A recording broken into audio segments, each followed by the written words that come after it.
And we need to figure out what in the world's going on this weekend when it comes to music. We're looking at where you're over there. We're looking at where you're going. Yeah, they're like with TripAdvisor over here. These are Chad Taylor's TripAdvisors. Let them know where you should go visit because we're excited you're going to Australia. It's your last time visiting us for a little while because you're going down under. You're going to go check out the music scene in Australia. Yes, right? That's exactly right. So I can write the whole trip off. There it is. Thank you. Got my drift. Good. Yes, so I'm heading off to Australia at the end. Actually, Saturday is when we leave. So 6 weeks I'll be gone. Madison Ray will be here while I'm gone. More than ably filled in. He was great last week. Yep. So you guys are in good hands. But for now, you got me one last. You gonna bring us any presents? I will not.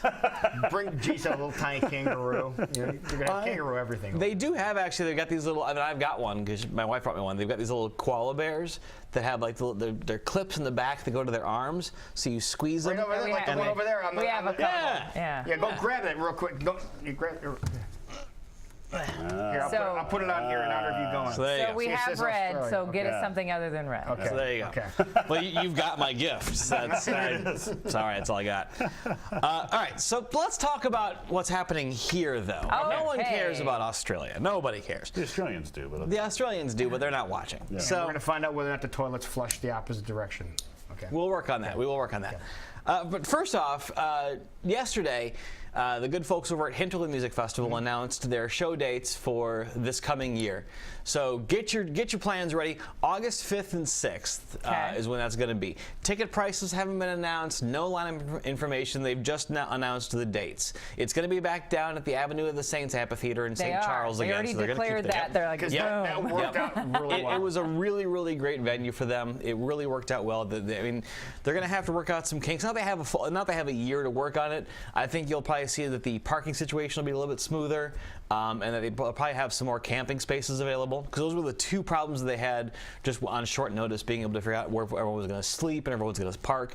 But I think that'll be worked out next year. And so it's going to be down there, Avenue of the Saints, 5th and 6th of August. Hinterlandiowa.com is where you can go to check out for updates as far as the ticket prices, where they announce the lineup and that sort of stuff. If they go the route that he was looking at, couple of big announcements as far as the lineups go are potentially coming up in the next few months, so stay tuned. Okay.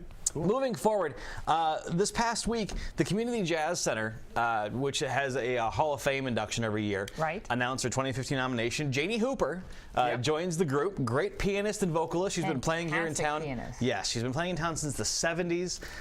She's one of those kind of just iconic names as far as Iowa jazz goes. She was here last week. Yep. She is the 45th inductee.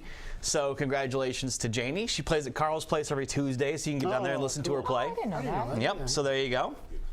As far as local shows go, we've got one big touring act coming through town. Toby Mac plays. He's actually playing tonight, 7 p.m. over at the Well. We were talking about this on my radio show with Joe Lawler yesterday. This has been like the third or fourth big Christian act that's been coming through town. So Wells Fargo's been really good at kind of. Do they do well, attendance-wise, or? They do, and I think part of the reason why is because it is kind of a relative rarity for them to come through. So if you're looking to fill that niche, there's really only one place to go, and that's when Wells Fargo brings in one of those touring acts.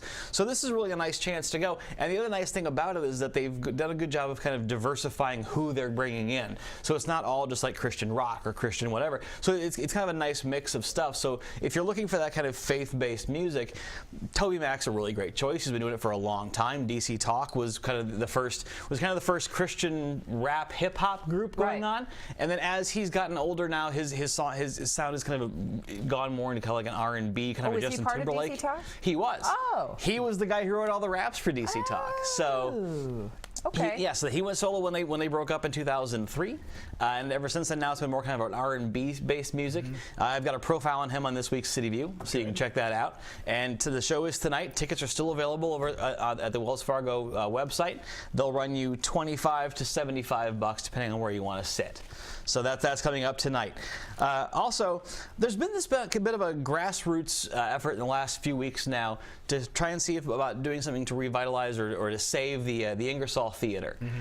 This really came about because there was a photo album that was put up, I believe, on the Register's website of endangered buildings in town, and it mentioned, like, for example, the building the gas lamp is in Frankie Farrell, and one of those was the Ingersoll Dinner Theater, which has had a bit of a rough history in the last 5, 6, 10 years. There have been a couple of venues that have tried to make a go of it. Nothing's really happened, which has largely been issues with money. That the people who have gotten in there have been well-intentioned and just haven't had the cash to really kind of do what they need to do to keep the place up. It's a really expensive building to maintain. So nothing's really kind of gone well. And now for the last couple of years, it's just sort of stagnated. So a couple of friends, actually, of the show and a band Bombshell, Madison Wright and Ray Faring, got together and kind of decided and wanted to see what they could do.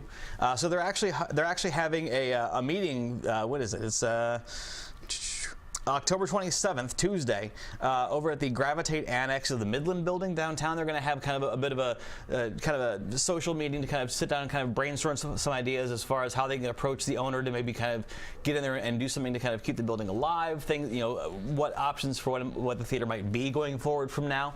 That annex is not big, so space is really, really limited there. However, they have created a Facebook group called the Save Ingersoll Theater Facebook group. So you just hop on Facebook and search Save Ingersoll Theater, and if you go there and kind of join that group, if you can't make it to the meeting, they're going to be updating there as far as any ideas they've got, things you can do moving forward, as far as if they're going to approach the owner himself, or if they're going to try and raise money, or what they're going to do about that. Things that they can do moving forward to kind of help keep this thing around, because it really is an iconic landmark. Back in the day, that was a hopping spot. It really was. And so it's been, anybody who's ever been there or been in Des Moines for the last 15, 20 years and drives past there now, I think we all feel that little twinge of heartache looking at it and kind of seeing how it's just kind of sitting there doing nothing right now. So it would be really great if they could get something going. And so this is kind of the first real grassroots effort to see if something can be done. So wish them the best of luck with that. One last thing. Madison Ward and the Mama Bear. It's a mother-son duo out of Missouri. They've been here twice now. They opened for Rodrigo y Gabriela at Hoyt Sherman Place, and then they came back a few months later and played at Hinterland Music Festival. That's why the name was familiar. And each time they've played to larger crowds, and they've really impressed with their music and their banter. They're a really great group, and they're playing Friday over at Vaudeville Muse. So this is your kind of next chance to catch them out. This is their first time playing here since Hinterland, so it's kind of nice for fans who got to know them there to get back and check them out. Vaudeville Muse is a much more intimate spot than Hinterland, obviously, so a chance to kind of maybe get a little bit closer. That's 6:30 p.m. It's the early show. Tickets are $15. You can get them at the door, and that's all I've got for you. My last broadcast for 6 weeks. Well, good day, mate. No.